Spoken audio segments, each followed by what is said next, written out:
Hey guys, Mrs. Metters here. Listen, before I start this video, I just want to clarify that all this week I've been trying to teach you guys about the country of China. I have never been to China. I'm not Chinese. Maybe that doesn't surprise you. And so what I've been doing is trying to do my very best to help you understand what I know about China, which is very limited, and it is based on research in the textbook and some other books and articles that I have read in preparation for all of this. I have tried to be funny. I'm going to try to be funny again today, but I want you to understand that it is never, ever, ever my goal to come across as if I'm making fun of a culture or of a people. I try to use humor because of articles like this. Humor, the funny bone, is connected to our ability to remember and understand and comprehend and retain information. And that's my only goal. So if you are of Chinese heritage, please, please, please let me know if I need to change what I'm doing, because I never, ever, ever want to offend or look like I'm making fun of anyone. And that goes for any lesson that I teach. So I just wanted to clarify that before we start today. All right, let's try to see what we can learn today. All right, guys, so first of all, let's do a quick review. We're talking about China specifically, but the question we're trying to answer is this: how does a country meet the challenges of a large and growing population? The first challenge we talked about for China's large and growing population was the one of famine. So the country was experiencing a famine at the same time that they were experiencing a very large population. There simply wasn't enough food to feed everyone, and millions of people died. Remember that one of the reasons why China's population was so big to begin with was because of their first leader, Mao. Mao wanted China to be a leader in the world for steel production. So he encouraged Chinese citizens to have large families. Mao required families in China to melt down their metal products they had, bicycles, even doorknobs.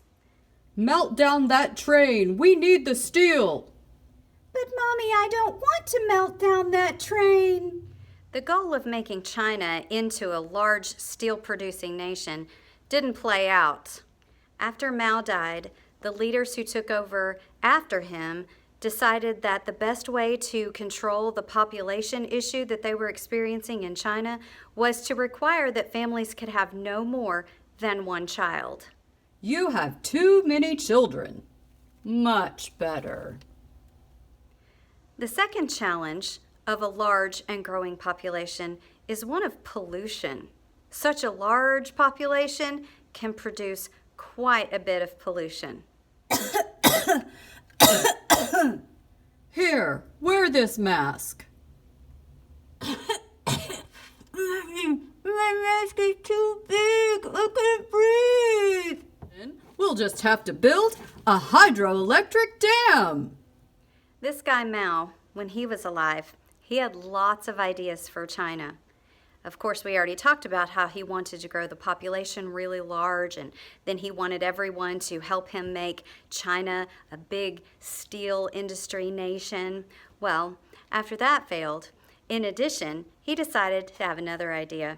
He wanted to have a cultural revolution. This cultural revolution really just involved everyone just kind of going along with whatever he wanted.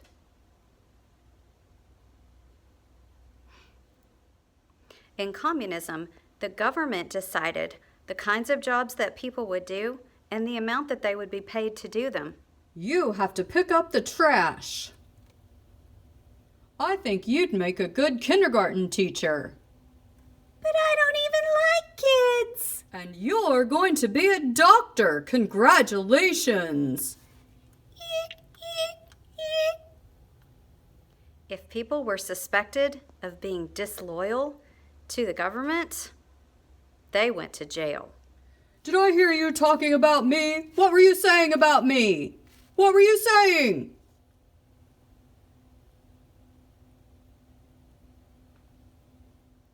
When Mao died and new government leadership took over, they decided that it was less important to them to have a cultural revolution and more important to bring economic growth and financial stability to their country. They wanted foreign businesses to come to their country to help bring jobs, but those foreign companies didn't want to follow the rules of the Chinese government. So they came up with a new plan. The new plan was to establish areas in China called special economic zones. In those zones, they didn't have to follow the same rules of communism that the rest of China did. I want to make cell phones and Apple Watches. Okay. I want to make wigs and other beauty products. Okay, as long as they're for export. Okay, well, what if I just make K-pop videos and export those? K-pop videos come out of Korea, not China. The point is, these SEZs were a big hit worldwide.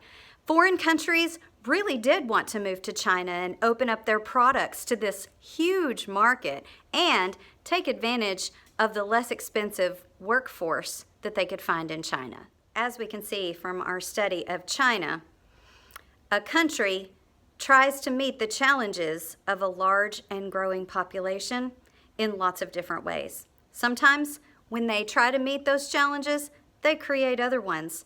But sometimes their solutions are actually pretty good. China still is a communist country, but the SEZs, the special economic zones, have gone a long way to make China's economy larger and more competitive. China's relationship with the United States has had its ups and downs over the years, mostly involving trade wars and other policy issues like that.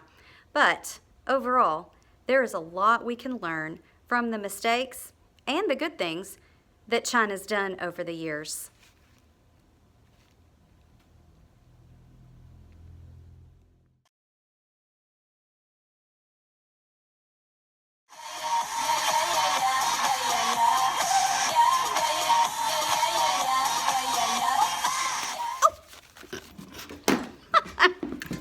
How long do you think we have to stay here? I don't know. Forever, I guess. You guys have got to sit up.